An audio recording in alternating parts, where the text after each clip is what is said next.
প্ৰিয় দৰ্শক আৰু এটি নতুন ভিডিঅ'লৈ আপোনালোকক স্বাগতম জনাই আজিৰ ভিডিঅ'টো আৰম্ভ কৰিব লৈছোঁ। আজিৰ ভিডিঅ'টোত কিছুমান গুৰুত্বপূৰ্ণ প্ৰশ্ন লৈ আহিছোঁ, গতিকে আশা কৰি ভিডিঅ'টো ভাল লাগিব আৰু ভিডিঅ'টো ভাল লাগিলে লাইক কৰিব, কমেণ্ট কৰিব আৰু আপোনাৰ বন্ধু-বান্ধৱীৰ লগত শ্বেয়াৰ কৰি দিব। আজিৰ ভিডিঅ'টোৰ প্ৰথম প্ৰশ্নটো হৈছে ডক্টৰ বেজবৰুৱা চিনেমাখনৰ পৰিচালক কোন? চাৰিটা অপশ্যন দিয়া আছে: ভূপেন হাজৰিকা, ব্ৰজেন বৰুৱা, ৰুদ্ৰ বৰুৱা, জুবিন গাৰ্গ। ইয়াৰ শুদ্ধ উত্তৰটো হৈছে option B, Brajen Barua. ২ number প্ৰশ্নটো হৈছে মুগা শিল্পৰ বাবে অসমৰ কোনখন সত্ৰ বিখ্যাত?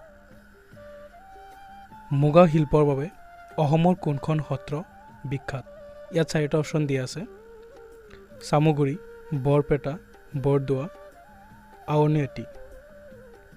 ইয়াৰ শুদ্ধ উত্তৰটো হৈছে অপশ্যন এ, চামগুৰি। বায়ুমণ্ডলত আটাইতকৈ বেছিকৈ পোৱা গেছবিধ হ'ল?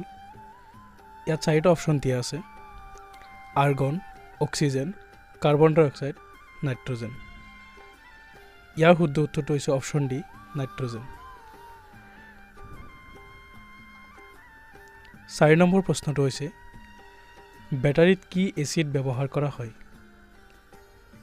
চাৰিটা অপশ্যন দিয়া আছে: option A, acetic acid, option B, sulphuric acid, option C, oxalic acid, and option D, এটাও নহয়। ইয়াৰ শুদ্ধ উত্তৰটো হৈছে option B, sulphuric acid. ৫ number প্ৰশ্নটো হৈছে pH স্কেলৰ প্ৰসাৰ কি? ইয়াৰ শুদ্ধ উত্তৰটো হৈছে অপশ্যন এ, 0 to 14। ৬ নম্বৰ প্ৰশ্নটো হৈছে বায়ুমণ্ডলত অক্সিজেনৰ পৰিমাণ 21%, 22%, 25%, 35%। ইয়াৰ শুদ্ধ উত্তৰটো হৈছে অপশ্যন এ, 21%। ৭ নম্বৰ প্ৰশ্নটো হৈছে সাধাৰণ নিমখৰ ৰাসায়নিক সংকেত কি? সাধাৰণ নিমখৰ ৰাসায়নিক সংকেত কি? ইয়াৰ শুদ্ধ উত্তৰটো হৈছে option B, sodium chloride. ৮ number প্ৰশ্নটো হৈছে আটাইতকৈ পাতল গেছ কোনটো? চাৰিটা অপশ্যন দিয়া আছে: option A, hydrogen, option B, nitrogen, option C, carbon dioxide, and option D, oxygen. ইয়াৰ শুদ্ধ উত্তৰটো হৈছে অপশ্যন এ, হাইড্ৰজেন। ৯ নম্বৰ প্ৰশ্নটো হৈছে কপাৰৰ ৰাসায়নিক সংকেত কি? চাৰিটা অপশ্যন দিয়া আছে। ইয়াৰ শুদ্ধ উত্তৰটো হৈছে অপশ্যন ডি, Cu। ১০ নম্বৰ প্ৰশ্নটো হৈছে বলৰ SI একক কি?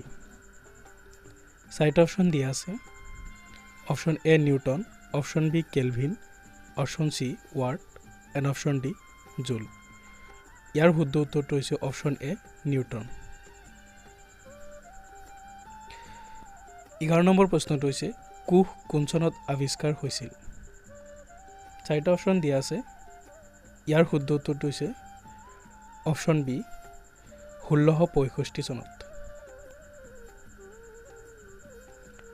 ১২ নম্বৰ প্ৰশ্নটো হৈছে উদ্ভিদৰ কোষবেৰ কিহেৰে গঠিত?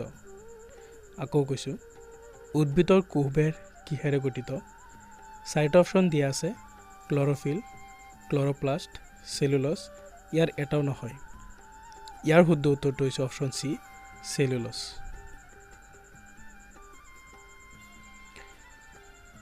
১৩ নম্বৰ প্ৰশ্নটো হৈছে ভিটামিন বিৰ ৰাসায়নিক নাম কি? ভিটামিন বিৰ ৰাসায়নিক নাম কি? ইয়াৰ শুদ্ধ উত্তৰটো হৈছে অপশ্যন এ, বায়'টিন। ১৪ নম্বৰ প্ৰশ্নটো হৈছে তলৰ কোনটো কোষৰ মগজু বুলি জনা যায়? তলৰ কোনটো কোষৰ মগজু বুলি জনা যায়? ইয়াৰ শুদ্ধ উত্তৰটো হৈছে অপশ্যন এ, নিউক্লিয়াছ।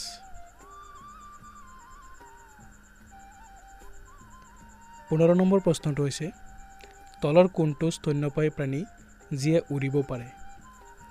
চাৰিটা অপশ্যন দিয়া আছে। অপশ্যন এ বাদুলি, অপশ্যন বি তিমি, অপশ্যন চি বান্দৰ এণ্ড অপশ্যন ডি লৌপাৰ্ড। চৰি বন্ধুসকল, ইয়াত বান্দৰ হ'ব, তো বন্দৰ বুলি দিয়া আছে। ইয়াৰ শুদ্ধ উত্তৰটো হৈছে অপশ্যন এ বাদুলি।